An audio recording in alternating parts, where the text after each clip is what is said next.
Hi everyone, Jason here from Spiritualbabies.net. I'm kind of excited. This is the first time we've done video. It's the first time we've done a show which is a talk show with guests, with a guest in this one, co-host. We are looking today at an introduction to this series. I'd like to introduce Rabbi Joshua Neely, who already has a channel on YouTube, which there's going to be a link to underneath this video. And I'm going to pass the camera over to him. So welcome to the show, Rabbi Neely. Can you give us a little introduction to yourself and your synagogue? Sure. So thank you, Jason, for putting together this wonderful program, and I hope it's going to be great. I know that a lot of people have commented on some of my videos and have connected to them through you. So I appreciate that, and I look forward to sharing some more Torah together. So as you said, I'm Rabbi Joshua Neely. I'm the rabbi of Temple Israel, which is a conservative synagogue in Winter Springs, Florida. If you don't know where Winter Springs is, look for Orlando and go just a little bit north, and you'll find it. And I've been the rabbi here for about 4 years. I'm just coming into my 5th year here. Oh, that's great.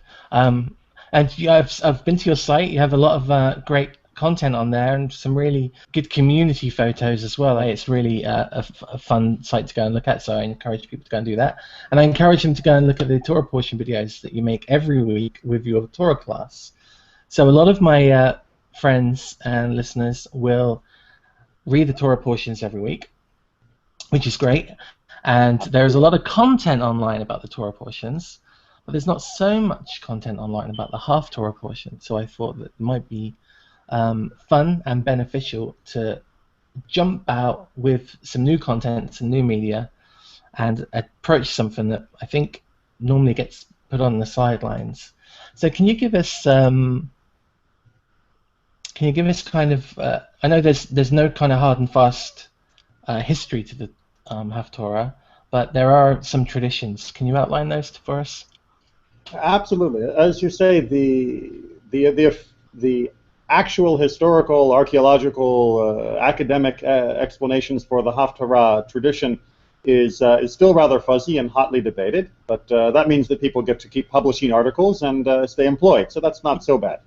But our tradition does talk about where the Haftarot tradition came from, of why we recite the Haftarot, and they provide a couple different explanations, but there's a common thread. And the idea was that during a time of persecution, during a time of oppression, either during the Seleucid oppression of Antiochus Epiphanes, the leader of the Seleucid Empire that was responsible for triggering the Maccabee revolt, during his reign, the study of Torah was prohibited, and the people decided that they wanted to still publicly have a connection to their faith without being executed. Of course, they also continued to study Torah privately and in secret, under penalty and risk of death, but they would also make sure that they wanted something public that would connect to the Tanakh, connect to the themes. And so they would select pieces from the books of the prophets that were considered to also obviously be revealed by God, to read that would mimic the theme of the Torah portion or the holiday that was being celebrated.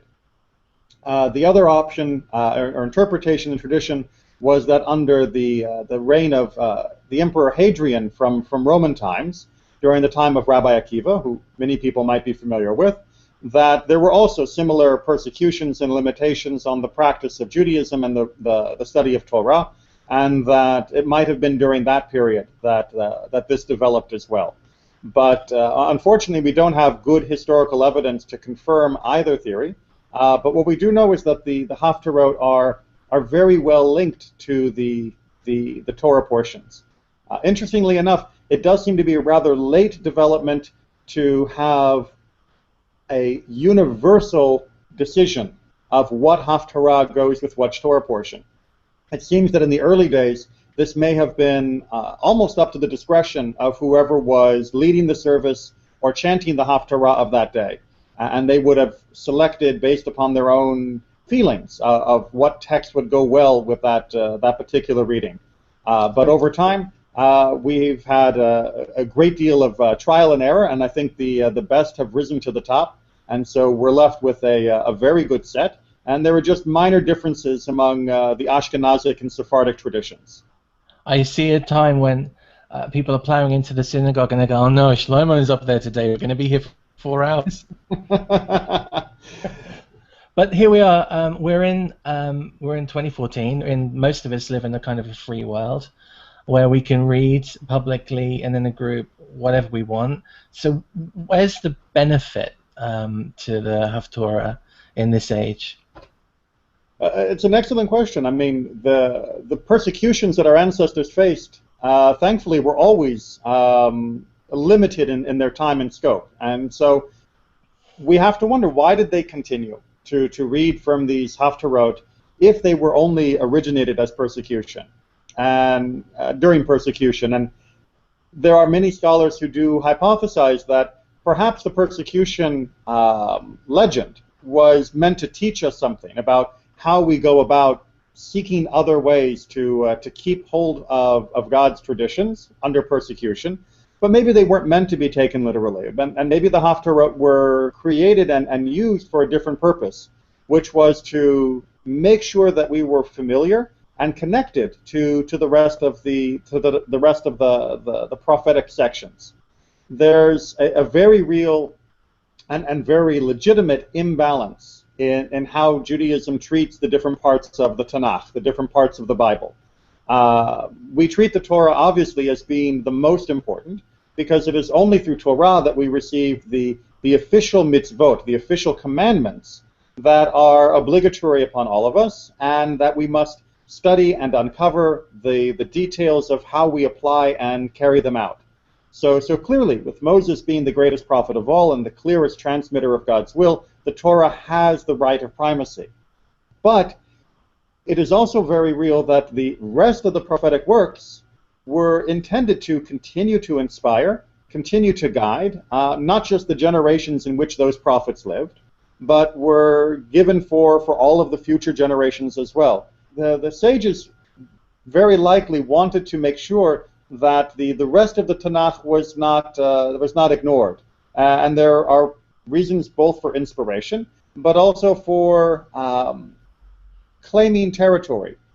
During the latter half of the rabbinic age, the classical age, the 100s, 200s, 300s, 400s of the Common Era, there were many voices among the Samaritans and among some of the early Christian groups that either among the Christians laid claim to many of the prophetic works in their own interpretation in ways that ran counter to what Judaism believed, or among the Samaritans denied the additional books of the Tanakh as being prophetic and divinely inspired at all.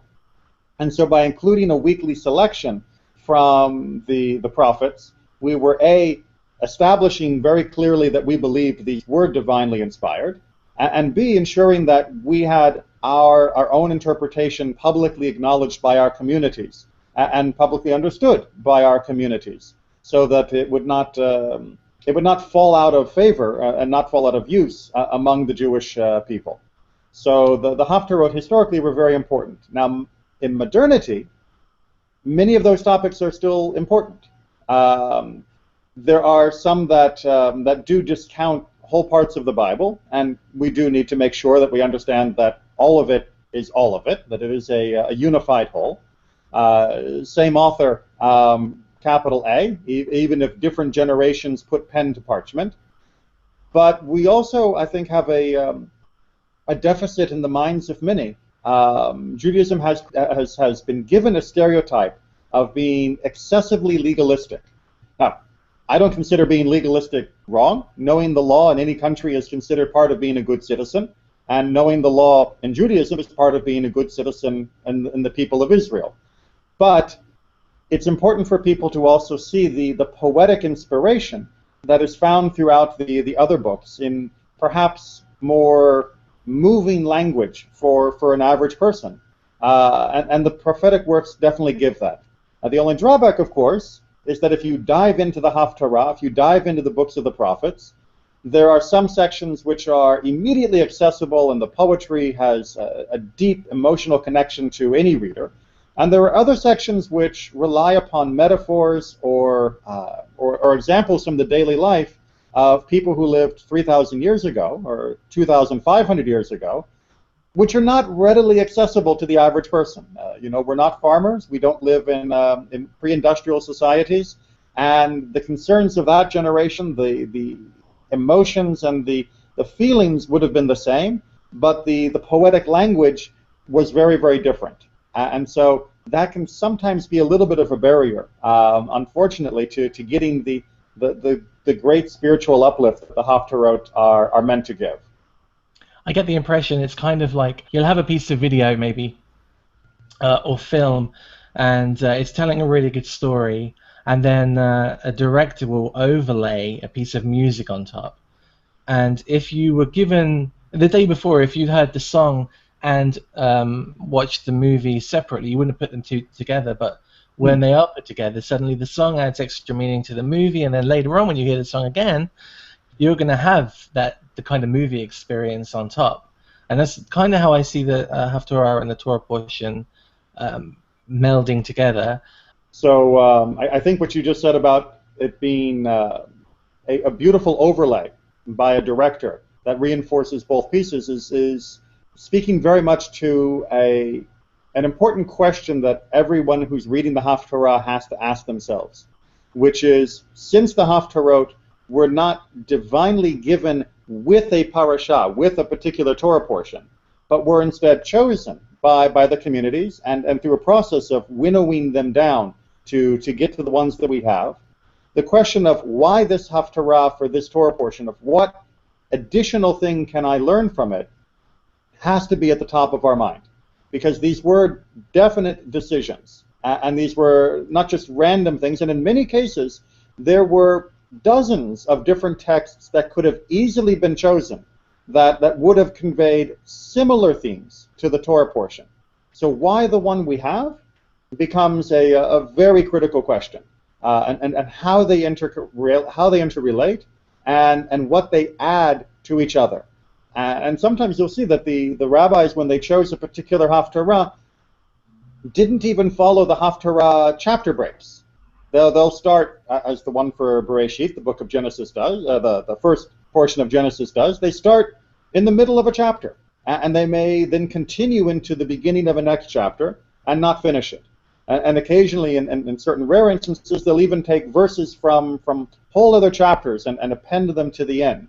And this process of creative construction should remind us that the Haftarot were being left behind by our previous generations with a great deal of thought and intent behind them.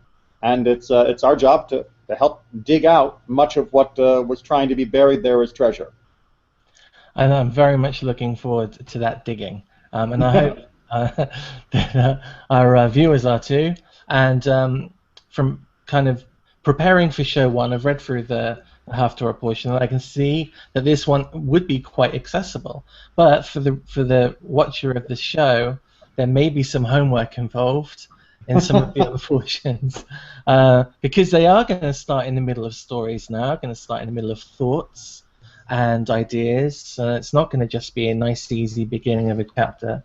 But hopefully, the point of the show is that we can help people with that and to uncover the reasons why these portions were picked. So this is what I need you to do, viewers. I need you to prepare for the next Torah cycle and for this new series of shows. We'll have one show for every Torah portion for the Haftorah. We're going to be telling you what the following week's Torah portion and Haftorah portion is, so you can sit down and read through them. We'd like your notes to be put in the comments below, and we'd like your thoughts on what you get from the shows and what you get from the Torah portion and what you get from the Haftorah portion. If there's anything we didn't bring up, tell us in the comments below. So thank you, Rabbi Neely, for joining me today. And this is just an introduction, really, to let everyone know what's coming.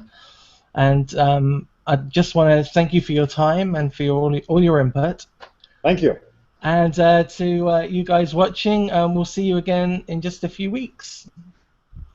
Bye bye.